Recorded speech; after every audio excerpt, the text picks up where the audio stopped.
Alam naman tayo mga mahihirap. Hindi tayo pwedeng tumigil kahit sa araw. Ito yung pinakamahirap so far na project na ginawa ko. Maybe because napakaraming skills na kailangang i-apply dito sa project na ito.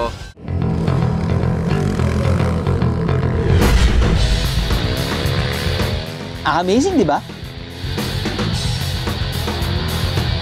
Yan ang motocross. Isang uri ng off-road motorcycle racing. Pero maniniwala ba kayo na ang sports na ito kaya na rin ng bata?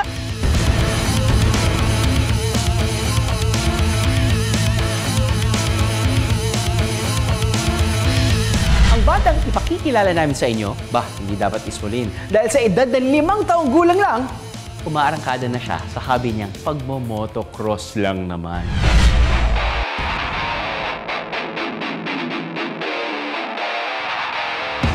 Sa iba't ibang off-road tracks mula sa putikan. O kahit na yung may mga obstacle, maning-mani lang daw ito sa 5 taong gulang na kiddo. Meet Kent, ang ating amazing batang rider. Gusto niyo pa ng pruweba? The champion, Kent Sandrens! Abay, nung 4 na taong gulang pa lang si Kent, nagkamit na siya ng trophy sa larangan ng motocross. Talaga namang Kent really can! Dahil yun siguro sa akin, na nagmo-motocross ako, na parang na-influensya. So, binilan namin siya ng wife ko ng Strider na tinatawag. Yung parang ano po siya, training bike. So, ang purpose ng Strider na yun is yung sa balance, para makapag-balance ng two-wheel. So, from there, natuto siya. Then, bago siya mag 3 years old, tinry na namin siya mag-electric bike. 5 motocross competitions na ang nilabanan ni Kent at ang lahat napabilib sa kanyang galing. Nagdi-training kami every weekend lang. Siyempre school muna, no? Priority ang education. So second lang ang motocross. Ano daw feel mo pag nag-winner ka? Bigya. No, anong feel mo? Happy ka ba? Happy ka ba? Yeah, happy daw siya. Pag nag-brum-brum ka daw, scared ka ba or not? Not scared daw. Huwag na kayong magtaka kung bakit napasabak si Kent sa motocross. Ang mga trainer lang naman niya kasi, sino ba kundi ang mga kanyang lolo at tatay na parehong motocross champions? Talaga namang it runs in the family. Nagturo sa akin yung father ko. Ang term na motocross ay mula sa pinagsamang word na moto, meaning motorcycle, at English term na cross-country. Tama ka dyan, Kuya Drew. Pero alam mo ba na sa history, unang naganap ang first ever motocross race sa bansang UK noong 1924. Habang 1970s naman nang maipakilala ito sa Pinas. Walang age limit o age requirement sa pag-aaral ng motocross. Pero sa kaso ni Kent, pahig naman kaya agad ang kanyang ina na sumabak na siya sa extreme sports na to? As a mom na overthinker sa family, of course, I was very hesitant at first because motocross is one of the most dangerous sports in the world. Sa kabila nito, may magandang dulot naman daw kay Kent ang pagmamotocross. Para siyang pandemic baby eh. So, nung na-expose siya sa tao, parang medyo nahirapan kami. Naging shy siya, tapos medyo natatakot siya to explore the environment and makipag-friends sa mga people. Pero nung napunta siya dito, hindi na siya naging mahiyain and of course, yung discipline niya sa sarili. Don't worry dahil iba yung pag-iingat din ang ginagawa raw ng kanyang mga magulang para masigurong ligtas ang kanilang anak. So ito yung mga gears ni Kent. Siyempre, yung start tayo sa boots. May kneecap siya. Then, siyempre, yung pants. Then, jersey. Then, gloves. Elbow pad. Chest protector. Helmet. And then, goggles. Sa larangan ng pagmamotocross, ang madalas na ginagamit ay yung tinatawag na dirt bike. Pero para sa tulad ni Kent, PW50 bike ang tawag sa kanyang minamaneho. Pero mukha mong maliit, mabigat-bigat pa rin daw ito lalo na't 5 taong gulang pa lang siya. Ngayong umaga, naabutan namin ng mag-ama sa kanilang pagsasanay. Ang goal ni Kent for today's video, ang makatayo sa kanyang motor ride. Paalala mga kaaha, tanging mga eksperto at may training lang sa motocross na tulad ni Kent at ng kanyang ama ang pwedeng gumawa nito.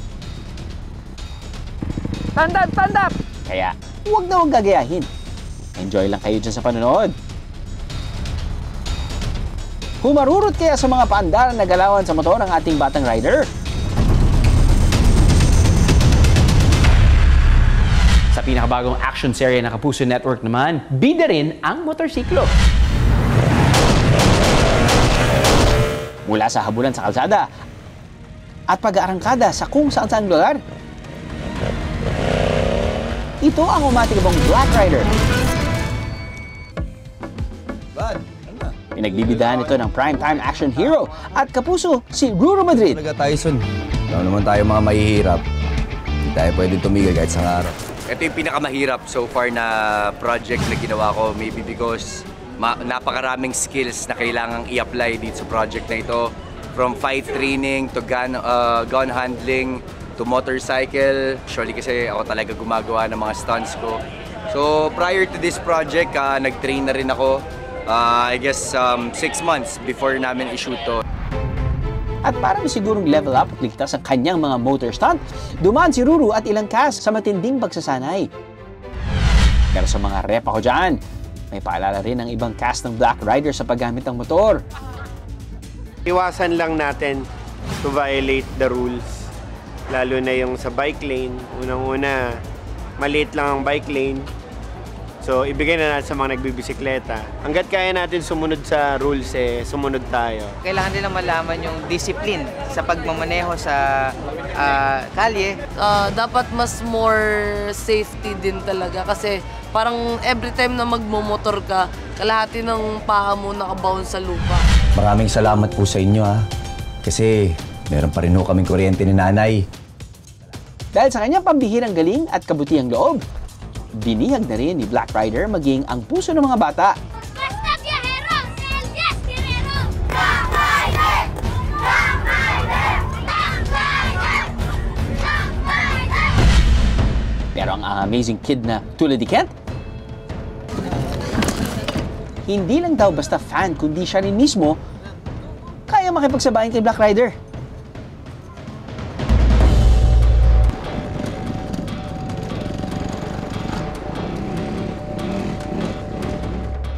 Ayun naman pala eh, mukhang sisimula rin sa kanya ang pagtayo sa bike. Okay naman yung training namin ni Kent ngayon. Tingin ko, naging confident siya kaysa nung last time na nag-practice siya. Tinuturuan ko siya ngayon yung standing position. So far, nagagawa naman niya. Aba, Black Rider is shaking na ba sa ating batang rider? Pero hindi rin magpapahuli si Daddy Kenneth. Natatandaan niyo pa ba ang eksenang ito?